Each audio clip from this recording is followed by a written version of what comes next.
Hello and welcome. Today we are tackling one of the biggest questions out there. If God created everything, then who created God? It's a classic, and for good reason. It feels like a perfect logical trap, a kind of philosophical checkmate. But we're going to break down one proposed answer to this puzzle, walking through the logic presented in our source material. So the whole thing usually kicks off with an idea that, just feels like common sense. We look at the world and things don't just appear out of nowhere, right? There's a cause for every effect.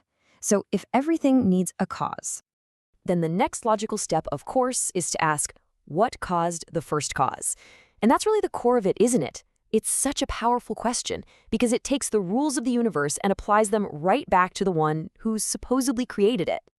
And this is pretty much how the conversation goes, right? One person says God created everything, and the other points out what feels like a major contradiction. And that answer, he was always there, can sometimes feel like a bit of a cop-out, a dead end. But the argument we're digging into today actually tries to build a logical backbone for that very idea. Okay, so just to be super clear, our goal here isn't to prove or disprove any of this. We're just going to walk through the three main pieces of the argument from our source material and see exactly how it tries to solve this huge question. All right, first piece of the puzzle. This one's all about philosophy, really. It's about cause and effect. Our source material calls it the domino problem.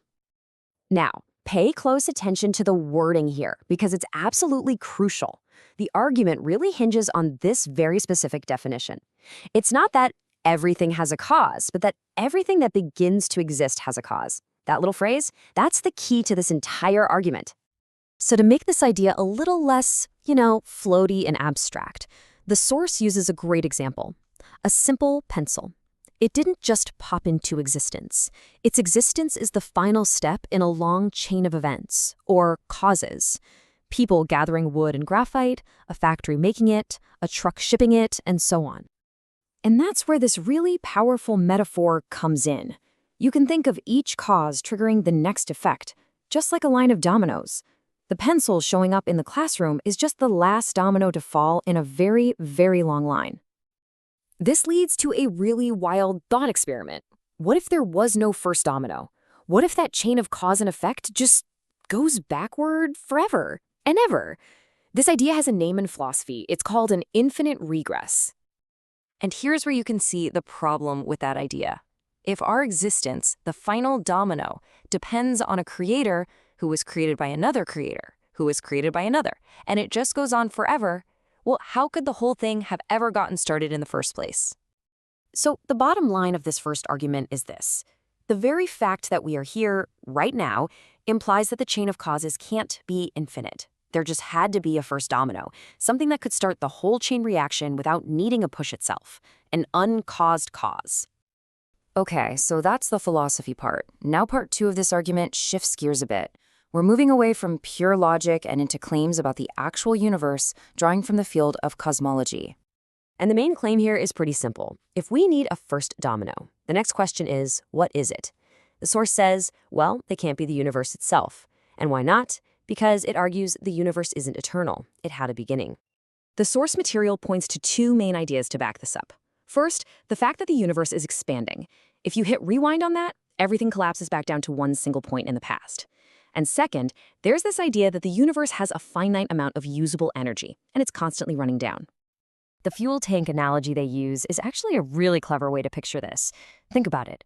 If the universe's car had been running for an infinite amount of time, the tank would have been empty an infinitely long time ago. The fact that we still have gas in the tank suggests the engine must have started its journey at some specific point in the past. So what does this mean for our dominoes? Well, the argument here is that science seems to show the universe is just another domino in the line, not the one that did the pushing.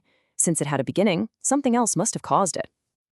And that brings us to the third and final piece of this puzzle, which is where theology comes in to define the nature of this so-called first cause.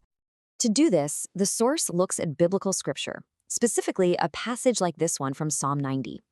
And the part to focus on here is that phrase, from everlasting to everlasting. This is used to make the case for God being timeless. Now, this is super important. In this argument, eternal doesn't just mean it lasts a really, really long time. It means something totally different. It means timeless. a being that exists completely outside of our sequence of past, present, and future. And this is where it all circles back to the very beginning. Remember that specific wording? Everything that begins to exist has a cause. Well, according to this line of reasoning, if God is defined as a being who never began to exist, then that law of causality, by its very own definition, just doesn't apply to him. All right, so we've got the three main pillars of the argument: causality, cosmology, and theology. Let's put them all together now and see the complete picture that our source material paints. So here's how it breaks down. Step 1, the domino problem. The fact that we exist means something somewhere has to be eternal. Step 2, the expanding universe. Science suggests the universe itself had a beginning, so it's not the eternal thing. Which leads to step 3, a timeless being. The God of the Bible is defined as being precisely that: eternal, timeless, uncaused being. And there you have it. That's the proposed solution to the paradox. The idea isn't to create a special exception for God, but to argue that the question, who created God, is actually asking the wrong thing, because it assumes God is a being that began to exist in the first place. So the source doesn't really end with a, there, it's all solved. Instead, it kind of turns the question back on us.